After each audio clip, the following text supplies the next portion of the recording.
Nodil. Masih. Serangan balasan atas kematian pemimpin Hamas Ismail Haniyeh dan Panglima Hizbullah Mohsin Syuk dilancarkan. Pasukan Hizbullah dalam serangan terbarunya pada Kamis 1 Agustus 2024 melesatkan puluhan roket Katyusha yang disasarkan wilayah pemukiman Metzofa, Israel Utara. Serangan ini secara tegas diakui Hizbullah sebagai balasan atas tewasnya warga sipil dan pimpinan Hamas serta Hizbullah sendiri. Serangan ini adalah kelanjutan dari tembakan roket Grad militan Hizbullah yang menyasar kota selatan Syama. Daerah pinggiran kota Ramia dan Aita al-Sha'ab juga ditembaki oleh artileri.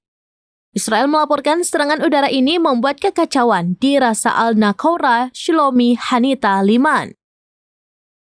Download Tribun X sekarang, menghadirkan lokal menjadi Indonesia.